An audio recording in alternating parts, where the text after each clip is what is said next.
Growing up, I had dreams and aspirations, but always felt like the kid that didn't fit in. For the most part, I wasn't a bad kid, but when I made the transition into adulthood, I turned to the streets for guidance. This led to getting locked up in juvenile hall, doing time in CYA, and eventually a 120-month sentence in federal prison. I had a lot of time to think and reflect during my federal sentence, so I share with you what I learned, hoping I can positively influence someone else's life with Prison Talk. What's up? Big Kirk 916, getting down with Fresh Out. You're tuned in to another Prison Talk. Hit that like button, hit the subscribe button, represent, and let's blow this thing up. Go to freshoutseries.com if you want to pick you up some merch, and 'tis the season. Now, when you talk about being institutionalized, this is a perfect example of somebody who obviously spent too much time behind bars and doesn't want to acclimate into the free world, or maybe they just don't care. Man robs armored truck after compassion release from federal prison. So a compassion release means that you could be dealing with a terminal illness. Maybe there's a serious family situation and the judge allows you to get out prior to your release date. But either way, it's an opportunity to get back into society for you at least to enjoy some type of freedom. Well, prosecutors charged an Inglewood man on Tuesday for robbing an armored truck at gunpoint. Authorities granted him an early release last year. So he just got out last year and he decided to rob an armored truck. Before allegedly robbing the Brinks truck, 60-year-old Markham David Bond was sentenced to over 46 years in prison for robbing armed couriers in banks between 1985 and 1995. After serving 26 years of his sentence, authorities granted him a compassion release, which is typically given to inmates who are terminally ill. In January 22, Bond argued that he was in fragile health and no longer a danger to the community. See what I'm talking about?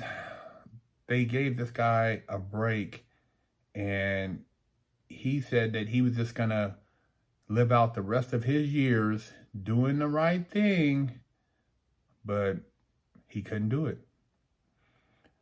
The Department of Justice opposed a compassion release. Federal prosecutors charged him with interference with commerce by robbery, using a firearm during a crime of violence, and being a felon in possession of a firearm and ammunition. He faces a maximum sentence of life in prison. DOJ officials said that Bond would be tried under the Hobbs Act, which grants harsher penalties for robberies that affect interstate commerce or foreign commerce. The alleged armed robbery happened in mid-August in Westchester near LAX airport while Bond was on supervised release. So he was on supervision. He allegedly held the driver at gunpoint as one of the employees got out of the armed truck with a blue duffel bag filled with cash. The Brinks guard dropped the bag after the 60-year-old threatened him, according to prosecutors. Bond ran away from the area. A little more than a week after the robbery, police tracked down Bond's alleged getaway vehicle. They seized a blue Brinks bag and a black baseball cap with the same Raiders NFL logo seen on surveillance footage of the suspect. Even though the police tracked down the getaway vehicle 9 days after the heist, investigators spent nearly 3 months tracking down Bond before arresting him at his home. There, they found a .40 caliber pistol, clothing that matched the suspect's photo, and $9,005 of crumpled cash stuffed into a mini fridge. Bond will be arraigned on December 18th. He sits in jail with no bail.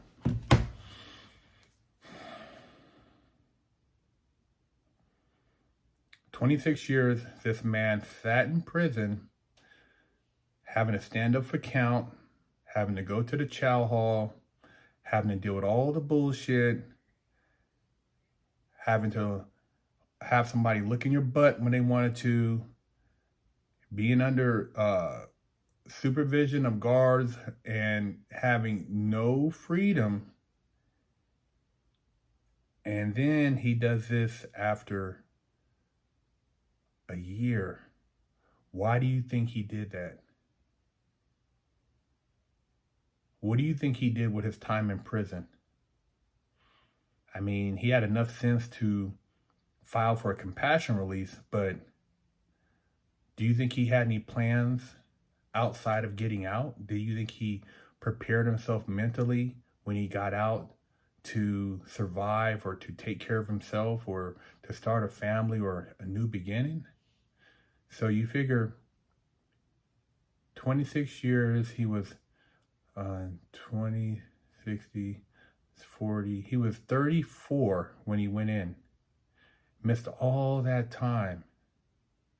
And now he's going back in for life.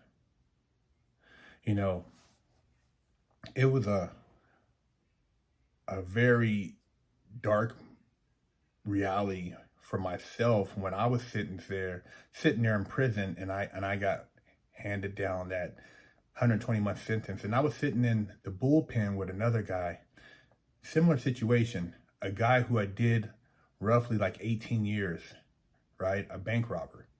He had been out for less than a year, and he had robbed another bank and got a fresh 20 piece. This guy was in his 60s, I want to say.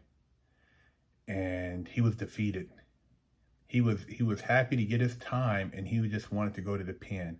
He was like looking forward to going to the pen so he can get him a job in the pen. Imagine that. You're excited to go back to the pen to get another job, maybe working Unicorn in those slave factories, or working in the kitchen, stealing meat and trying to sling sandwiches and make cooch and, walk the track, live in a bathroom, no privacy, no women, no compassion. You can't hug your son or your daughter, your mom. You got to talk on monitored phones. You got to stand up when they tell you to stand up. Get against the wall when they tell you to get against the wall. To normalize that is powerful. It doesn't even take a whole lot to trigger these people to want to go back to that once they've been conditioned. That's why whenever I was in prison, I always said I was passing through. I never considered myself a convict or an inmate. That's another psychological brainwash on top of being in there and being compelled to wear the same clothes as everybody else and to have a number. Because when they identify you as a number, and you get conditioned to call yourself that number. That becomes your identity. You sign in on that number, you use that number when you go to medical, you use that number when they transfer you. It's the same thing they do out here, preparing you if you get caught in the system to adapt. It's one thing to deal with a situation. It's another thing to embrace it. And a lot of people embrace prison. And a lot of these platforms out here act like it's something to brag about. Oh, I had the cell phone in there. I was messing with the female guard. You are excited or happy to be hooking up with a female guard who's letting every other dude who she can allow, because she can't get no weenie on the street, but she's prison pretty.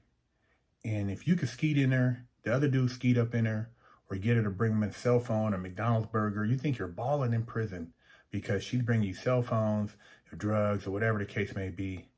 And that's your life, man. But you could have so much more out on the street. But this is something people want to glorify. There's nothing to be glorified about that, man. You have a billion women on the street, but you want to compete with this little raggedy female up in prison to try to convince her and possibly catch another case, and then to get out here and brag about how you were making moves in prison. Make smarter moves on the street, man, and stay out of prison. That way you don't have to deal with all the psychological pressures of them trying to convert you into being an inmate or a convict. Big Herc 916, getting down fresh out. Prison talk.